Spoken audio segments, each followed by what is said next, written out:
Hello and welcome back to the Chitheads podcast. My guest today is Mirabai Starr.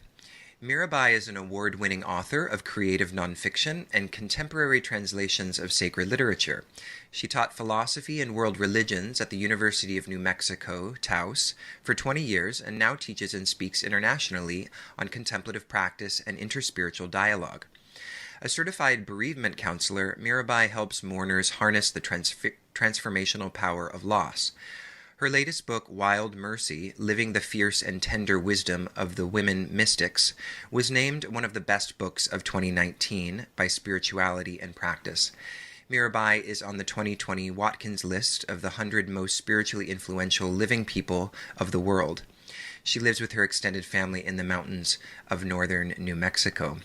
So hello, Mirabai. Thank you so much for joining me today. Thanks for inviting me, Jacob. It's lovely to be with you.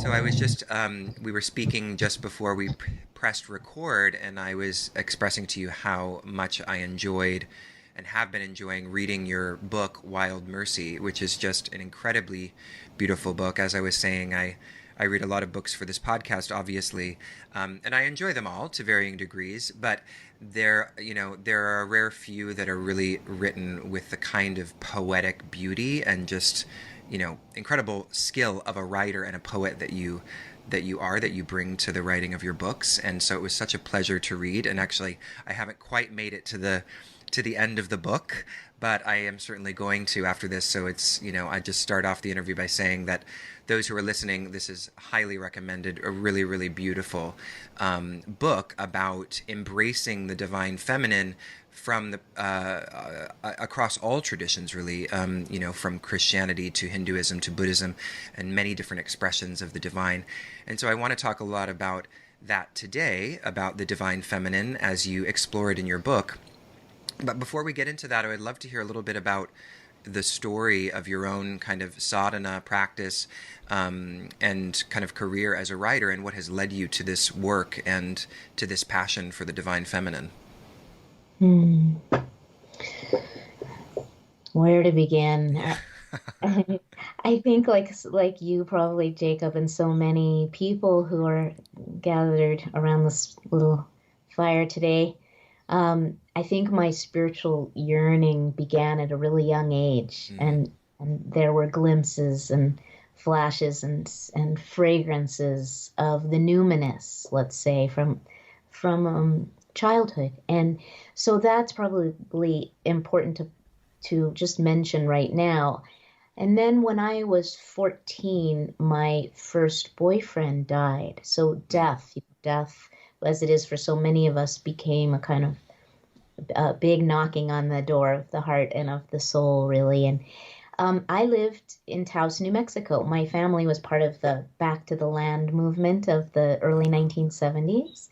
And that whole countercultural movement that wasn't so much about sex, drugs, and rock and roll in the cities as much as how are we going to live? How are we going to raise our families? How are we going to create community that's rooted in the values that feel sustainable to us? So we ended up in northern New Mexico, in the mountains of New Mexico, and living communally and living close to the land and all of that. Not that there wasn't sex, drugs, and rock and roll involved. There certainly in the communes in those days, but there were these deeper values, I think, of my parents and others trying to live in ways that were aligned with values of loving kindness and voluntary simplicity and care for all beings. We lived close to Lama Foundation, which is where Ram Dass and his friends created Be Here Now, the iconic book that in many ways did what you all at Embodied Philosophy are up to and have been all along, that bringing the Eastern traditions to a Western audience in a fresh, accessible way. Yeah.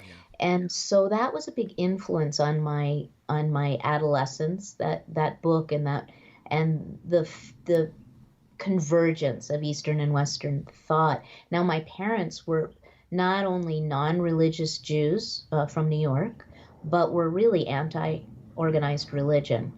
But I had this right from the beginning, especially once I started hanging out at Lama Foundation, had this attraction to every single wisdom tradition that I encountered.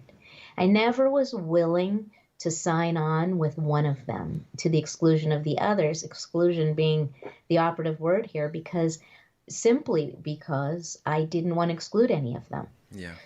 I loved, it's such a heart response to every wisdom tradition I encountered: Hinduism, Buddhism, all the different denominations of Buddhism, from Tibetan Buddhism to Zen and Theravada and everything in between. Sufism, many different Sufi orders, um, and mystical Judaism, Christian mysticism. And at Lama Foundation, all of these traditions were honored and studied and, most importantly, practiced. Yeah. So I was exposed to all of these gorgeous rituals and ceremonies and texts and chants and contemplative practices. So yeah, so that it was the way my consciousness was formed. My formation was an interspiritual one. I moved to Lama on my own when I was 14, after Philip died, after my boyfriend died, and I was having all of these kind of altered states of consciousness, as death can do. I mean, maybe it was just purely trauma, psychological, dissociative kinds of experiences, but for me, it was translated in my being as spiritual experiences and a real desire for God, even though my parents thought God was kind of magical thinking and the opiate of the masses. So there was some conflict there. Not outwardly, they accepted that I had my inclinations and proclivities, but internally there was, how to reconcile my parents' atheism, social justice orientation with these mystical impulses in myself.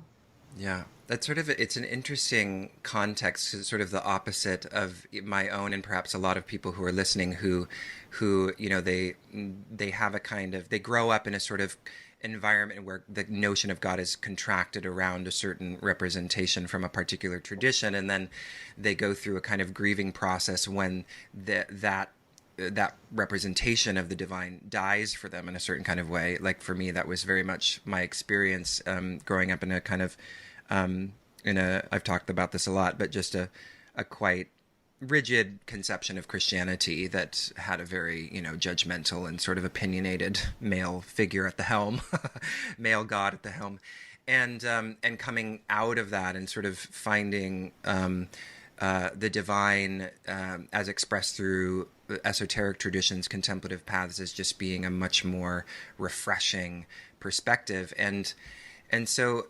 how I'm curious that experience of not having been shaped by any particular representation of God, and how that has informed kind of the way that you remain open to even Christianity as a tradition, because it was never presented to you necessarily as this rigid form, right? Right. In fact, if anything, Christianity was the religion that was suspect in my family. Right. As early 20th century Jews or mid 20th century Jews, their consciousness was definitely informed by the Holocaust. They were first generation after the Holocaust, and both my parents, well, they both were already alive Yeah. during that time, and but in America, and so Christianity was dangerous. It's just the air I breathed. Was Christianity was dangerous, and Jesus' language was hokey. So Yeah, it is. And it's true that Christianity was the latecomer to my party, because Yeah. I didn't know anything about Christianity, and there were very few people that were practicing Christians in my childhood or my more interspiritual youth. There was much more of an emphasis in Taos, New Mexico, where I grew up, and Lama Foundation, where I spent so much time, on the Eastern traditions, particularly Hinduism and Buddhism, but also the mystical branch of Islam, Sufism. Yeah. And so Christianity was the one that I knew the least about and had the least attraction to. However, when I was 20, I was studying Spanish literature in Spain. I did one of those semester abroad programs, Beautiful.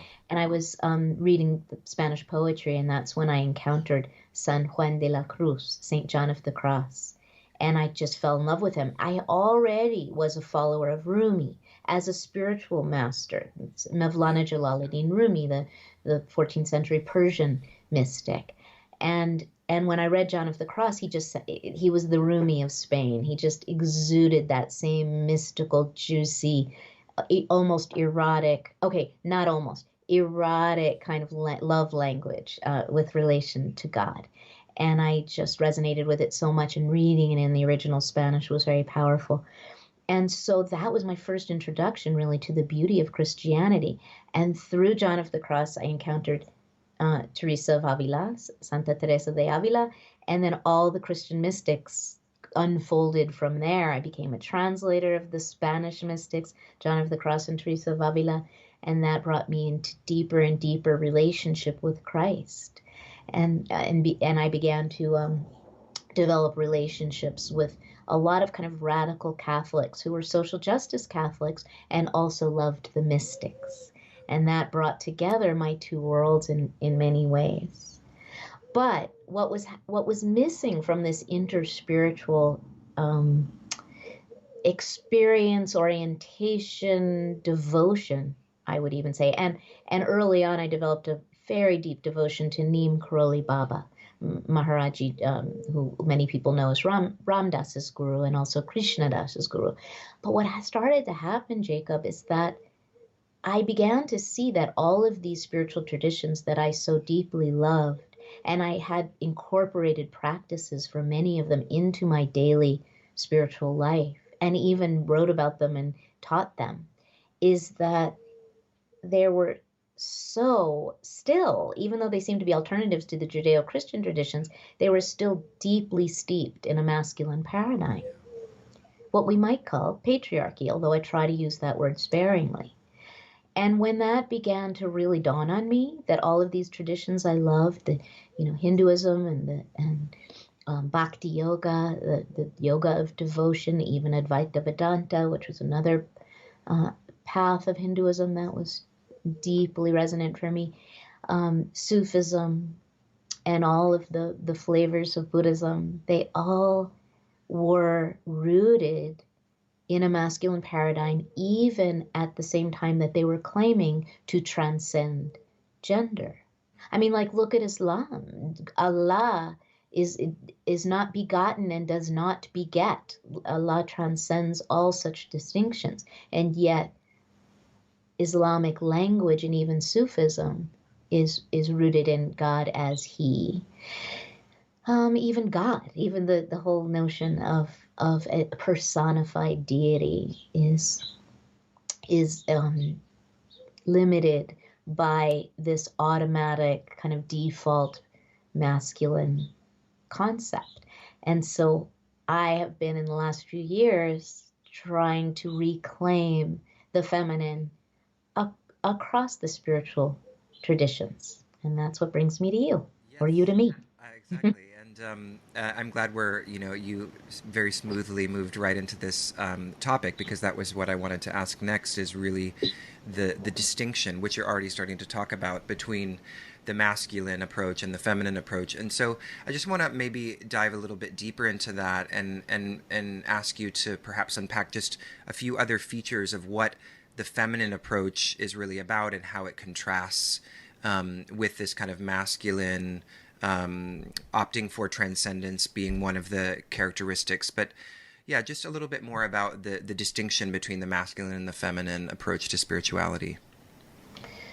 I would love to, and I also want to bookmark a notion right now, no, an impulse I'm having, which is to hear from you too. Like, that's one of the hallmarks of the feminine way, is it's relational, it's Mm-hmm. conversational, it's about our hearts meeting and not me holding forth on my platform.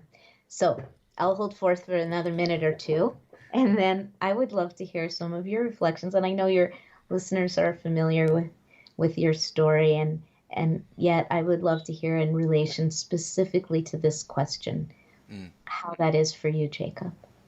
So so let's start with what I just said. One of the qualities of feminine spirituality for me is that it is relational, that we all count, every voice matters, and each one of us brings something to this feast of the human condition and the human spirit. So some people have certain gifts and impulses, like I'm a person of words, I speak and I write and I teach because language is important to me. As you've already pointed out, the beauty of language is important to me, and that's more important to me than any concepts that might come out of my mouth. Is the beauty of the celebrating the beauty of language as a spiritual portal. Even, that's why I think so many people relate to the mystics, because their poetry is heart opening. It's not just about something.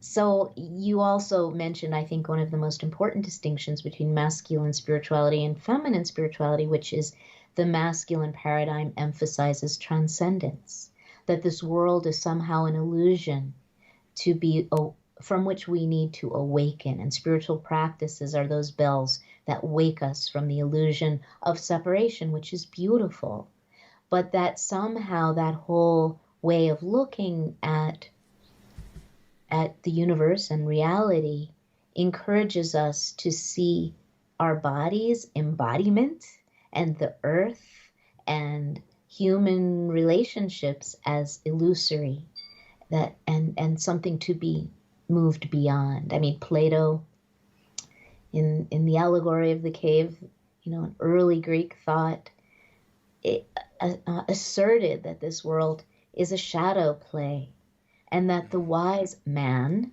is the one who unshackles himself from the cave of illusion and emerges into the real world, the world of light. And it's a beautiful allegory, and I bought into it hook, line, and sinker myself for many years.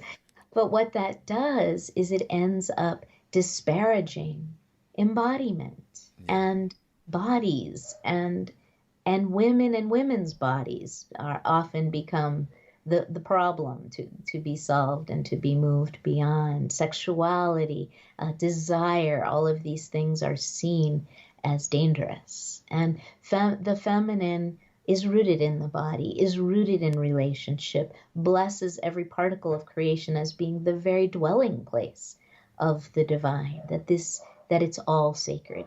There is no separation between the body and soul, which is the classic philosophical distinction, dualistic distinction. And even the non-dualists often succumb to this dualistic thinking, that unless you see everything as one, you are caught in illusion. And so non-duality becomes this somehow privileged position, and that if you're actually speaking about the divine as divine feminine, you're buying into unnecessary dualistic distinctions. I get that a lot. So having said, and then the last thing I want to say about the masculine feminine thing is that it's in all of us, right? That we all have, as Jung and other dudes point out, and women like Marion Woodman, we all have masculine and feminine energies in us, and some of us have more dominant masculine or feminine qualities. That we all know of women who are perhaps ordained clergy people in their respective traditions across the spiritual spectrum, who are very masculinized in the way they teach and the relationships they have with their students, very hierarchical, very patriarchal. And we all know of men, and I feel that with you, Jacob, who have this deep sense of connection to the sacred feminine and live from that place too. So given all that, I'd love to hear your reflections on this and your experience with this.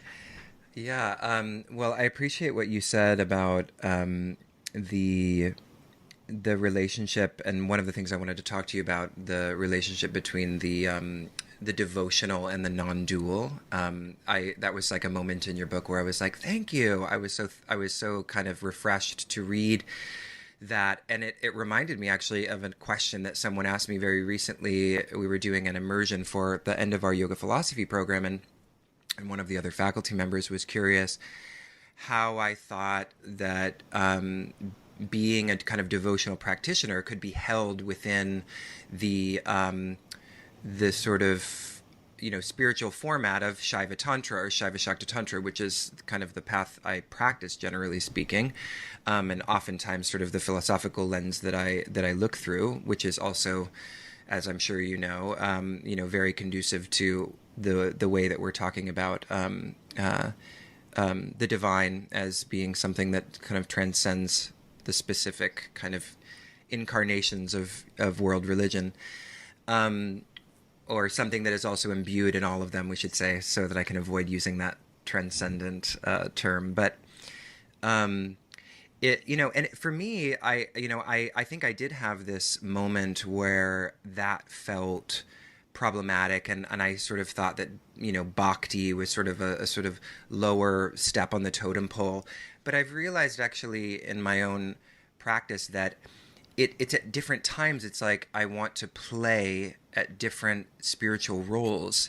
That I remember specifically when I was in India, I felt, and because the expressions of divinity are everywhere, right? The manifestations of divinity are everywhere in the form of, Shiva and Krishna, and forms of the goddess are everywhere. And so it's they're on a garage, they're on a wall, they're on the ground, they're literally everywhere. So everywhere you look, you see images of the divine. And so it's like that whole country invites you into this personal relationship. And so I found myself just kind of permitting myself to play at being in relationship with God in that way, even though if I was to have a philosophical discussion about what God is, I probably would use more non-dual notions, and talk about sort of the ground of being or absolute consciousness from which everything is an expression.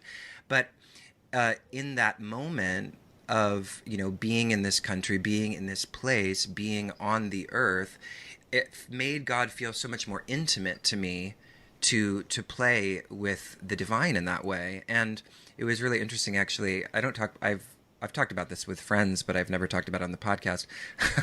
I had a dream where I married Shiva. Mhm. And Bernadette Peters was singing at the wedding, which is probably the gayest thing that could possibly happen in a dream. But um, and but also I felt very viscerally that I was marrying Shiva, but also Shiva wasn't there.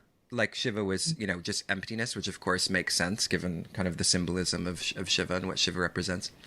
So I got gay married to God in a dream, which I thought was very auspicious. And then also one day, I was there the first time I was in India. I was there during my birthday, and I was by myself. I was traveling by myself for that first kind of journey to India. And I decided to give my birthday to Shakti. And I woke up and I said, today I'm offering my birthday to the Shakti.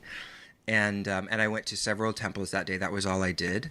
And one of the last temples, which was a Shakti Peeth, I got there and the Shakti Murti was wearing a birthday hat.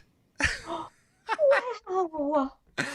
And it was just like this incredible moment. And I think I like, prostrated for 10 minutes because I was just so kind of blown over by the auspiciousness of it and what was Jung's term for that?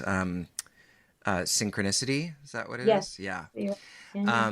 And yeah, so it was really beautiful. So, I mean, for me, like I feel like they live together in the context of the day-to-day playfulness of my own spiritual life, and I don't see there being a contradiction anymore, because that just feels like it would be so limiting to deny the divine's ability to show up for us in these multifarious ways, um, and Yeah, and that has been like that's been a really beautiful thing to kind of discover and to experiment with, is just the yeah, the play between those two kind of understandings.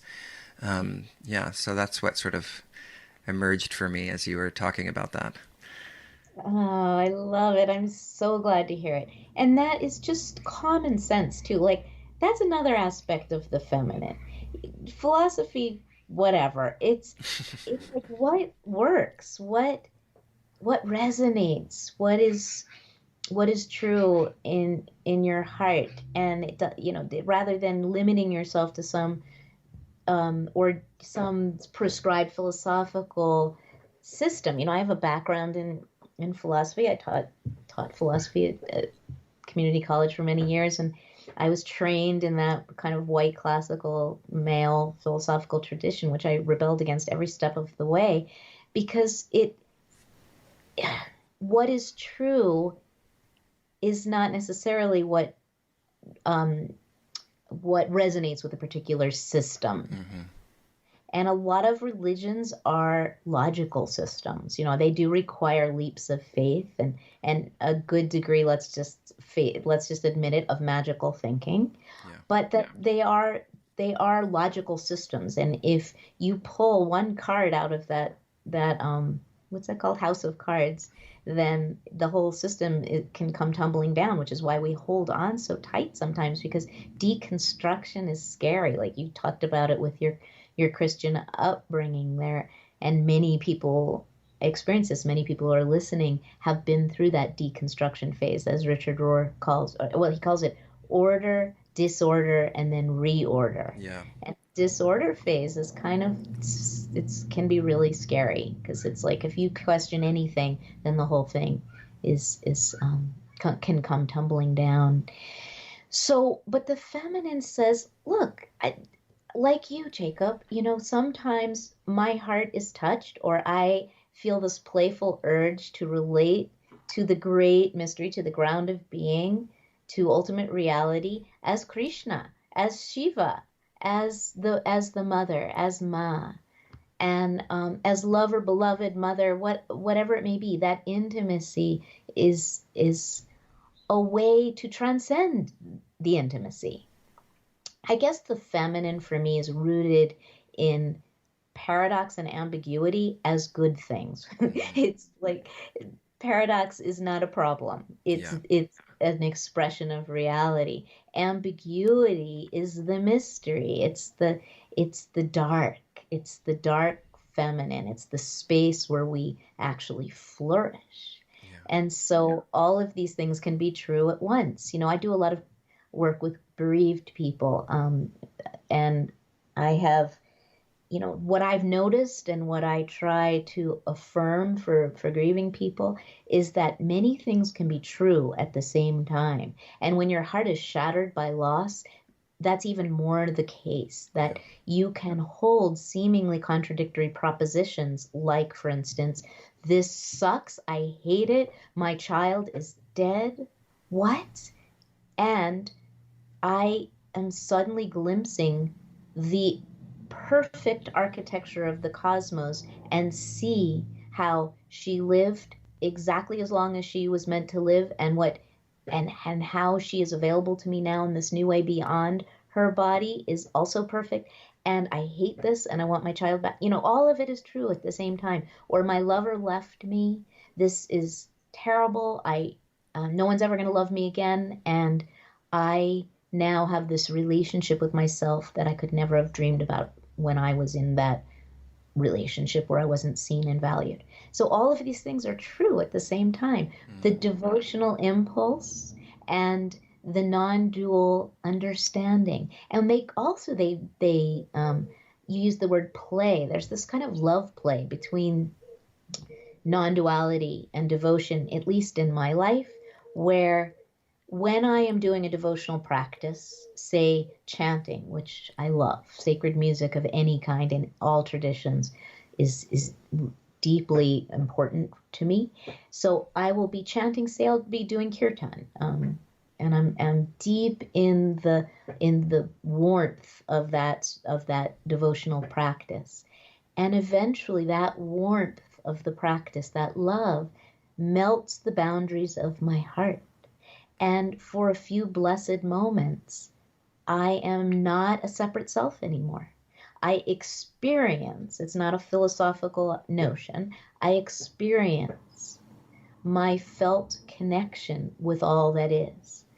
That that as it says in the Upanishads, thou art that. Yeah. And it's not just a notion now, it's an experience of becoming that which I love. And then, having experienced those non dual states or those unitive states of consciousness, which are more than consciousness, they're of the heart, states of the heart, then there's that impulse to praise all over again. And so they feed each other. They come, the devotion leads to the non dual experience. The non dual experience is the catalyst for a devotional response. Yeah. That to me is the feminine way. They don't need to be separate, separate realities where one is true and the other is illusion.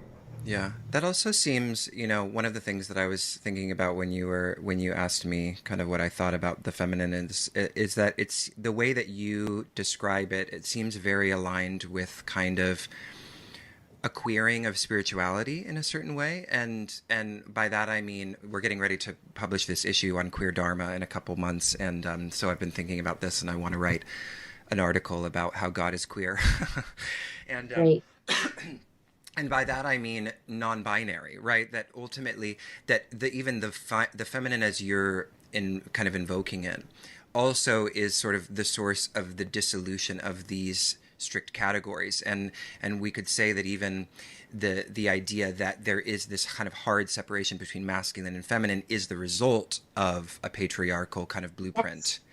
Yes. And so, to invoke the feminine this way is actually to kind of dissolve these categories and to embrace the binary, but also the non-binary, and so and then coming back to the devotional is really about the because a part of also the queering of identity is to recognize that like our identity cannot be consolidated into sort of one solitary expression, and so it sort of liberates us to play in a variety of different identity formations, in a variety of different relationships. And so that I feel like that kind of map of things then puts the experience of devotional practice in another it situates it in a certain kind of way where you can see sort of the spiritual value of sort of relocating yourself so that your view of the divine is slightly different. I mean, that was what Ramakrishna was really all about, right? Because he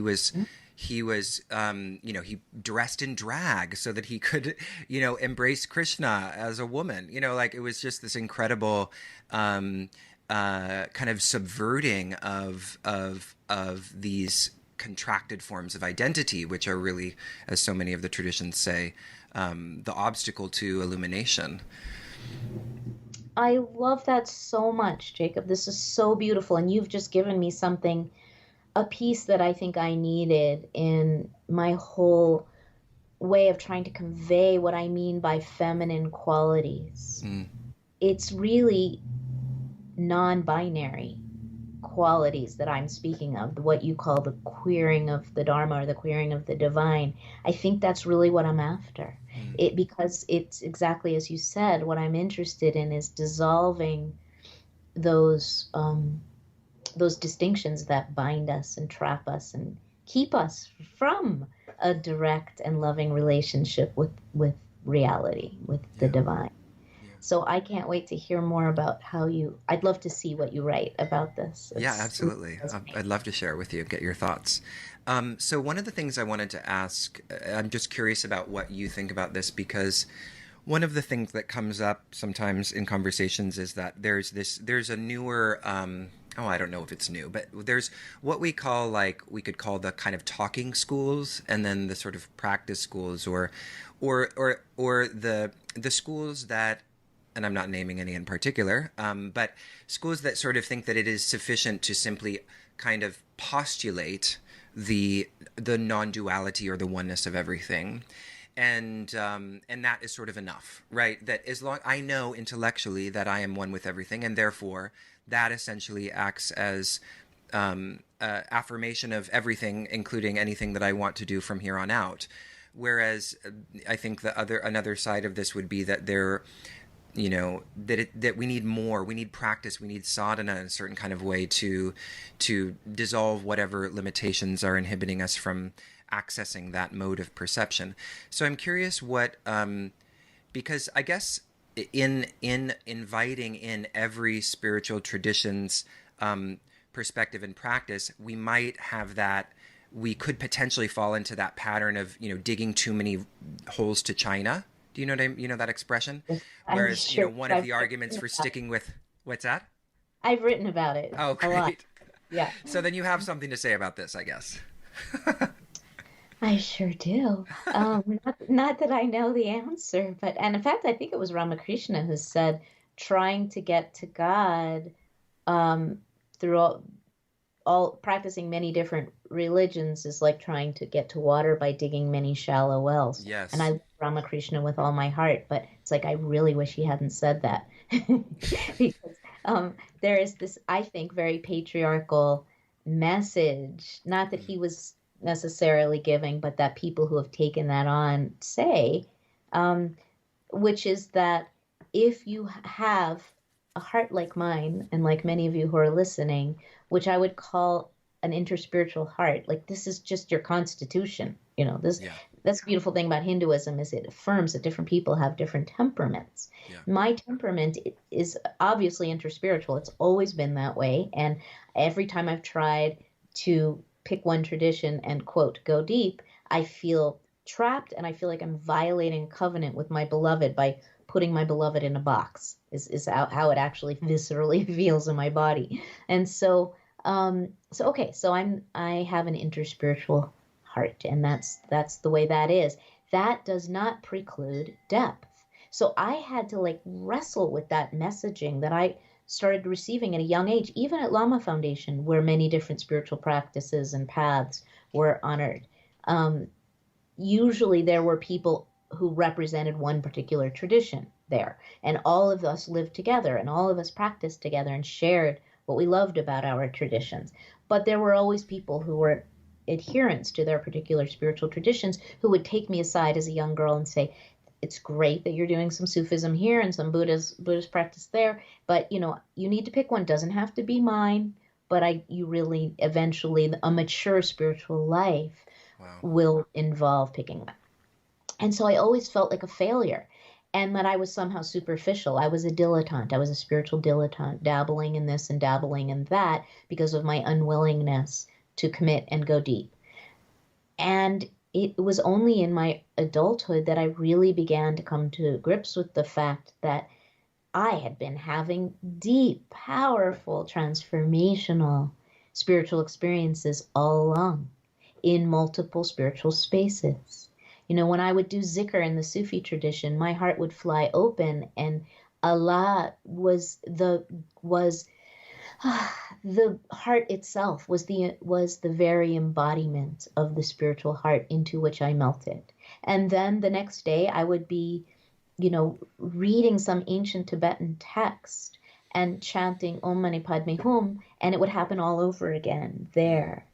And these were not superficial, feel good, convenient experiences. They were transformational experiences. They changed me. They were risky. They were subversive. They required everything of me, and I surrendered in those spaces. So, do you see what I mean? So, Yeah. I finally was able to unpack that messaging about many shallow wells, that it was not true. It was not true for me. Maybe it was for some people, but it was not true for me, and it was not true for many of the people that I know and that were coming to me saying, how do you navigate multiple spiritual paths?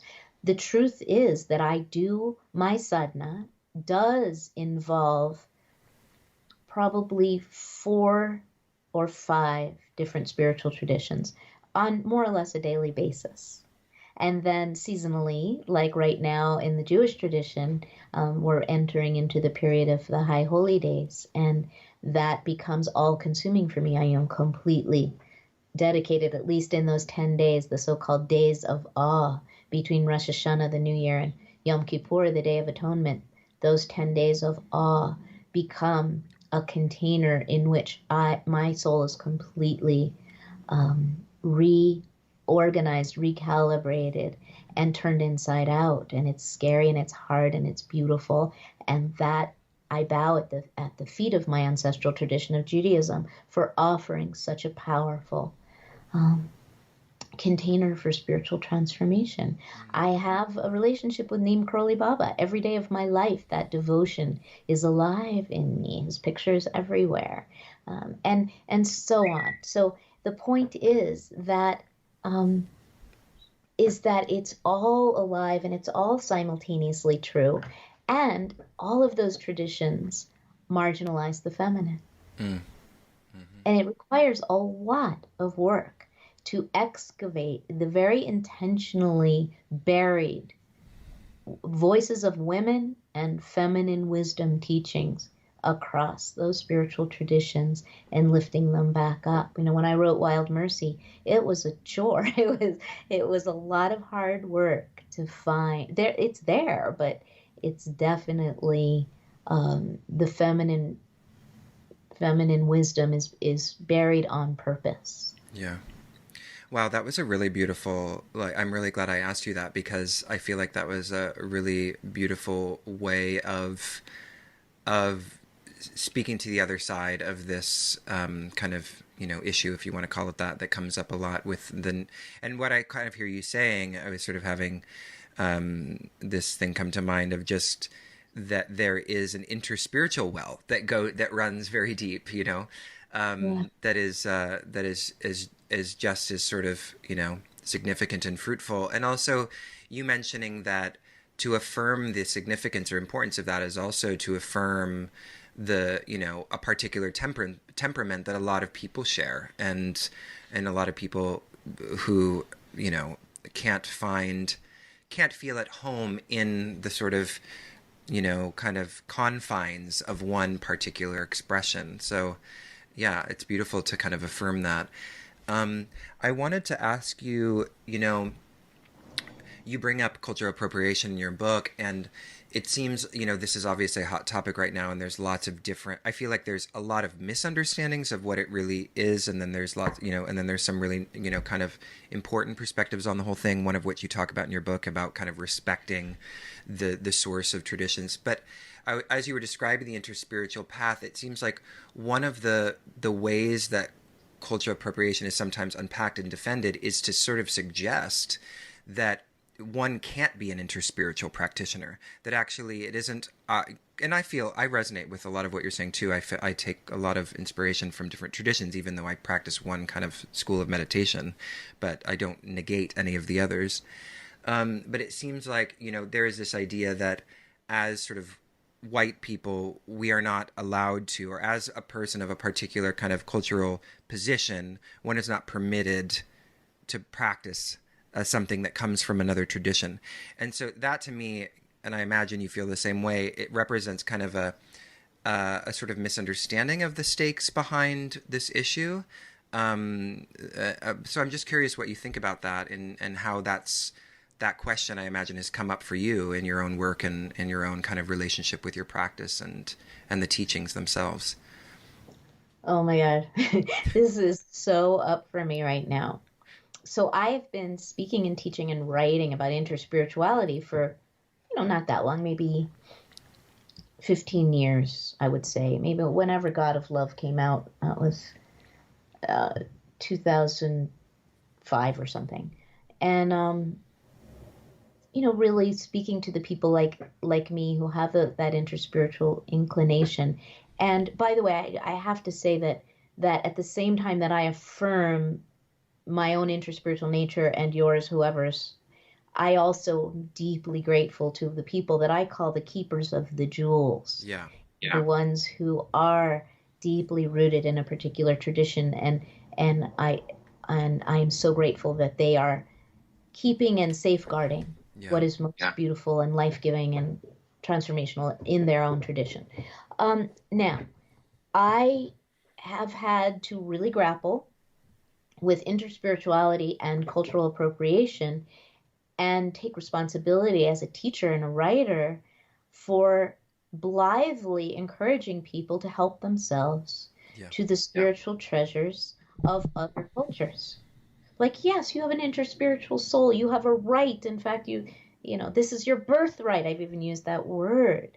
So help yourself to a little Kali here from Hinduism and some Allah there from Islam, and have your Buddhist meditation practice that is rooted in, these different cultures of Tibet and Nepal and India. And as long as it resonates for you, nobody can tell you not to. So I'm really reckoning with that right now, Jacob. I mean, I see what you're saying, that the accusation of cultural appropriation doesn't take into account some of the what we're really up to, those of us who find our spiritual home in these other traditions that are connected to other cultures. Yeah. And I've had to, just as I am with white privilege and white supremacy, I am having to take a really hard look at myself and take responsibility for the ways that I have encouraged other people to engage in cultural appropriation without recognizing that that's what I was up to. So, yeah, I'm just nakedly saying that I'm still working with that, and I'm so grateful that you brought it up. If you hadn't, I would have, because I can't speak about interspirituality without reckoning with that being one of the aspects of white privilege. Like, I'm entitled to just take what I want from marginalized and colonized. That's the Yeah. most important, colonized populations. So how do we do this with respect, with true recognition of the resonance in our souls? India, for me, also is a place of deep resonance. I feel like I learn bhajan, and I'll learn it right away. It's almost like I remember it. Indian clothes are what I mostly wear because it's the beauty of Indian aesthetics resonates so much with me. I cook Indian food. It's just, but what about that is respectful and loving, and where does it careen over a line that I'm unaware of by virtue of being white, where it is appropriating, and even more dangerously, making a living, or earning my money from from stealing other people's culture. Yeah. So I've had to really look at all that, and I'd love, in the few minutes we have left, I'd love some of your reflections on that, because I'm working with that right now. Oh yeah. I mean, I think there's so many layers to it, and I certainly feel the same as you, that it's something that I think we just have. It has to be one of those constant like lenses, and something that you're grappling with. It's like on the one hand, I think that what a lot of people have been resistant to is the way in which it gets kind of appropriated and taken on as a sort of fashion, right? So I'm wearing a mala, I'm dressing up in sort of Indian clothes, not necessarily because of like an extension of the truth of my spiritual practice, but really as a kind of way of broadcasting how spiritually alive I am. I think that's been happening up until very recently. It's actually happening less now because it's so, people have reacted to it so strongly, and now there's a kind of been quite a bit of a reversal. But I feel like, going back, it's interesting about when you were just talking about being sort of, fearing that you were a spiritual dilettante, and, what the way in which you have encountered different traditions, I feel like, in the way that you talk about it in the book, has really been in the service of dissolving your own kind of egoic contractions in a way that opens you up to the manifold diversity of the divine. However, I think the salad bar spirituality, if we can call it that, that might be a negative expression of cultural appropriation, or a not so good expression of cultural appropriation, is when spiritual practices and traditions are really just kind of taken on as jewelry, or as garments, as it were, like really as things that are essentially emboldening or bolstering my own ego, rather than actually permitting me access to the trajectory of spiritual insight, right? So it becomes more about like the way it makes me look to the world, rather and therefore kind of consolidating my identity, rather than being a source of dissolving my perspectives of my own identity in the service of realizing the capital I identity, right? Or or a deepening of my relationship with the divine. So I mean that, and there's so much more to it, obviously, than that. But when I think, in especially with yoga philosophy, we have this yoga philosophy program, and we're trying so hard in the program to reverse a kind of the direction of misunderstanding that so many yoga teacher trainings. We're trying to actually educate yoga philosophy teachers to go back into their communities and teach yoga philosophy in a way that respects the integrity of the traditions and honors what they were actually intending to say and intending to impart, rather than what is often done in the context of yoga teacher trainings, which is like, okay, let's read the Yoga Sutras in terms of what is comfortable for us, and then Right. anything that doesn't fit, we just ignore.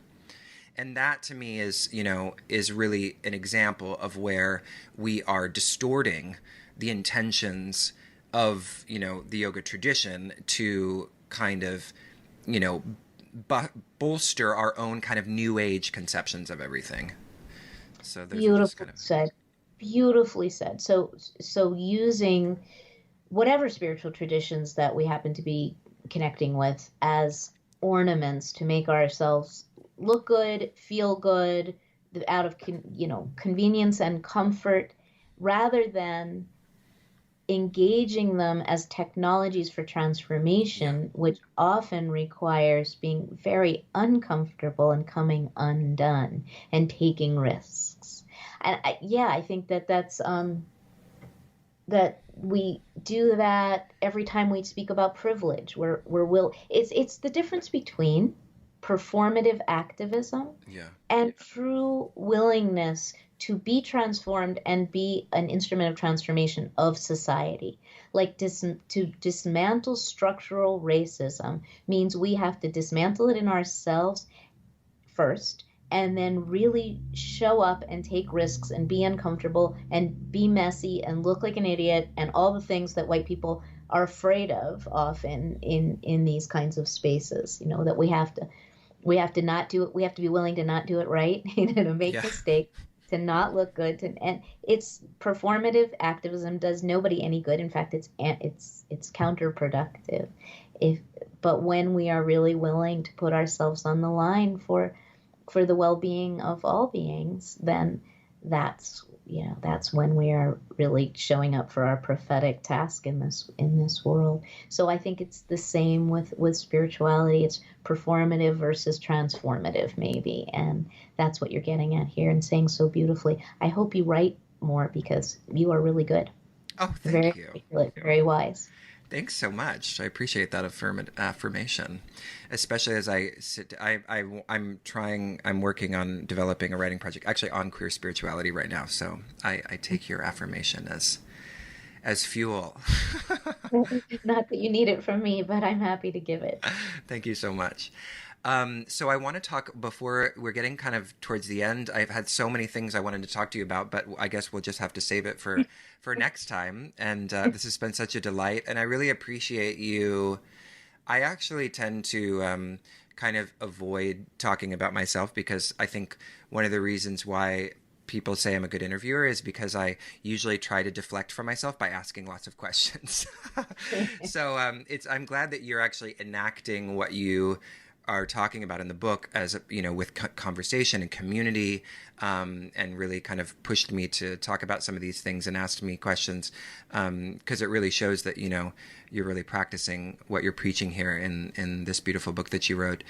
But before we finish, and especially as we're about to also publish an issue of Tarka, which is our journal. In fact, perhaps you could contribute something to it. We're doing one on death. And of course, death is so obviously central to all of the contemplative paths, arguably. And you've talked about, you've sort of mentioned, and you talk about in the book how you lost your daughter at age 14, when she was 14. And there is perhaps no greater grief than losing a child. But you tie, interestingly in the book, you tie the experience of grief to longing, which then kind of is, you talk about how close they are. And so I was wondering if you could just talk a little bit about that, especially kind of with the idea that perhaps there are those who are listening who have endured profound grief from the loss of a loved one and are having a difficulty figuring out how to see the kind of the sort of divine thread in that, or are looking for ways that they can actually transmute that experience of extreme pain and grief into something that would be, that might be in some sense opening themselves up to the divine in a certain kind of way. Mm. In the last 5 minutes. Okay, go, Mirabai. Yes, I do speak and write a lot about death and about the connection between grief and longing for God. So, not to try to get people to buy my books, because believe me, I make pennies on each book, but I write about it in Caravan of No Despair, which is my memoir, a memoir of loss and transformation. And also I do write about it in this latest book, Wild Mercy, quite a bit. So, if that's something you want to go deeper into, anybody, they are there, and as well as many blogs. Okay, so if I were to distill it, and I'm really in it right now because yesterday was my daughter's birthday, and she would have been 33. So I'm deeply connected to her and to her life and death in this very moment as we speak. What I have noticed in myself and others who experience profound, shattering losses is that when we allow ourselves to just surrender and show up for the experience rather than try to explain it away with various spiritual concepts and even practices, which we could call spiritual bypassing, or other kinds of substances that we could use to check out of the experience, we can think of many. When we actually just give up, say, okay, I am just going to be with this. My mantra when Jenny died is, this is just unbearable suffering. I mean, with a little kind of wry chuckle, gallows humor. It's just unbearable suffering. Like, I cannot deal with this. I cannot bear this. And here I am. My impulse as a mother was to be present to the loss as an act of love and devotion to my child.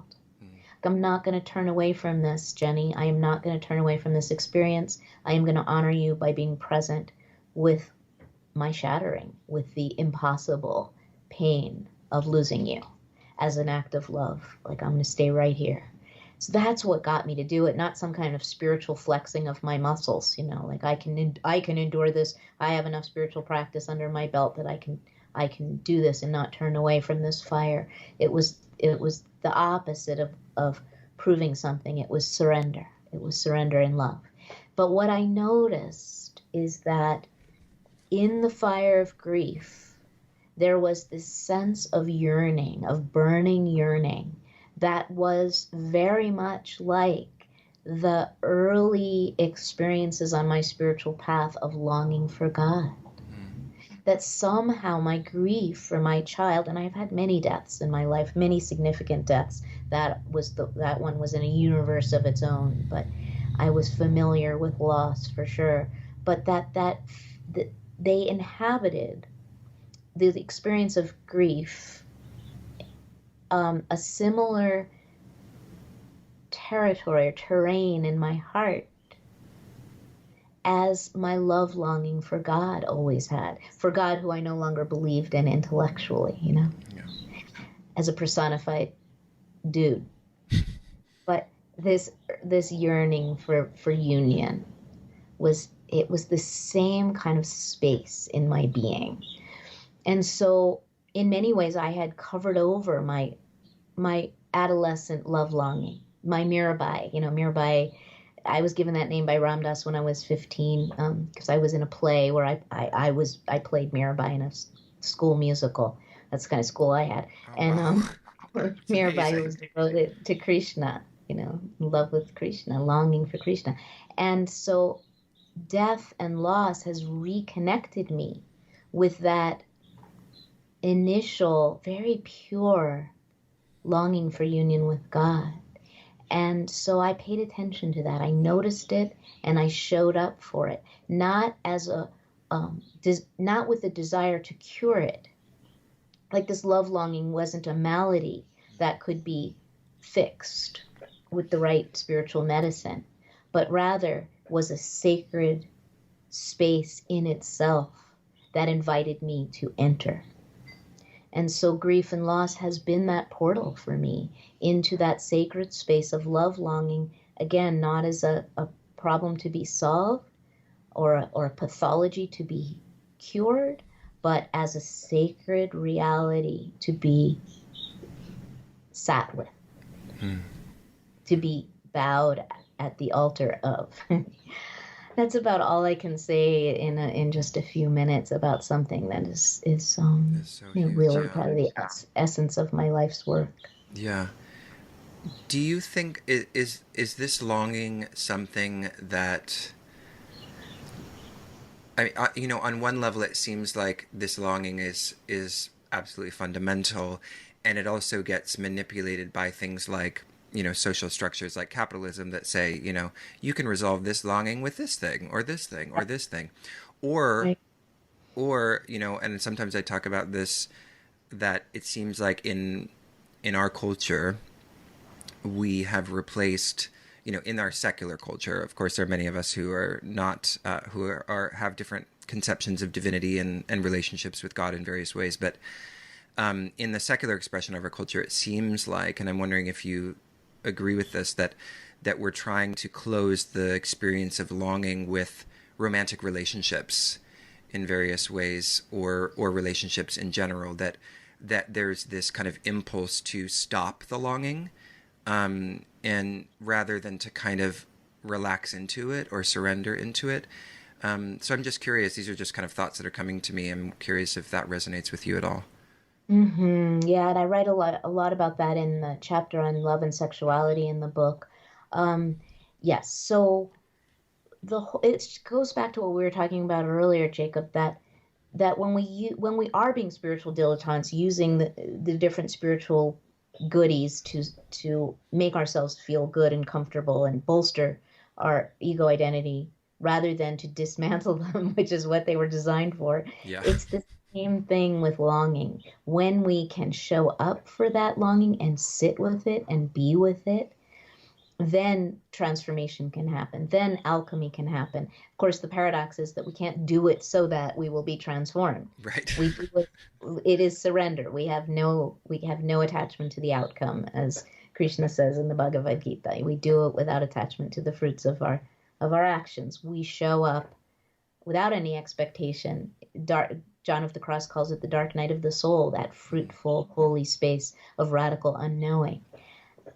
It turns out that when we do allow ourselves to sit in the fire of longing, alchemy happens.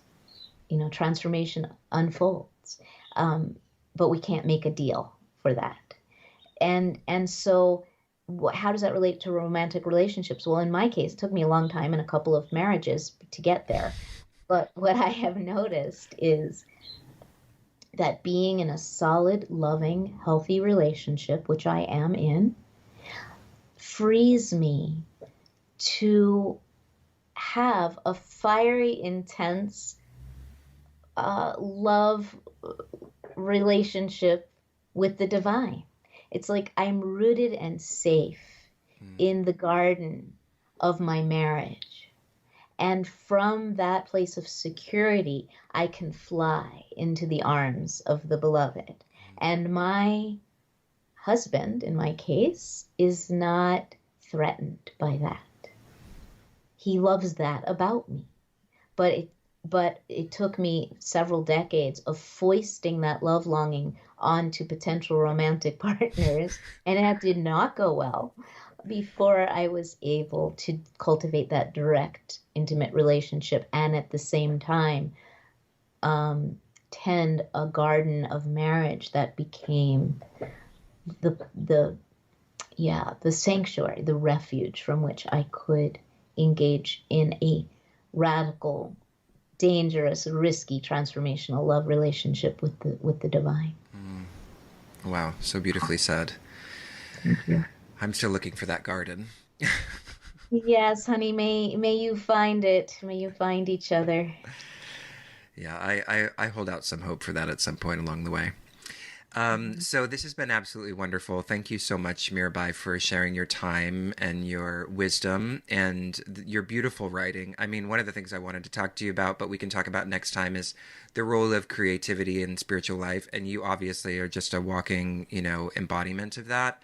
And it's really incredible to read your words. And as I said at the beginning, for everyone who's listening, this is a big high recommendation. Wild Mercy, which is Mirabai's latest book. It really is just it will uplift you and inspire you and nourish you in so many ways. So get your copy today. Mirabai, would you like to share anything as we close about what's coming up for you in terms of maybe workshop or course you're doing? Anything you'd like to share with the listeners? Oh my gosh, there's so many things, It's those are the times right now. A lot of online offerings. So I Yeah. would love to see any of you in any of these spaces where I am. And if you wouldn't mind, just go to my website, just Google my name and you'll find it, Mirabai Starr with two R's. It's mirabaistarr.com.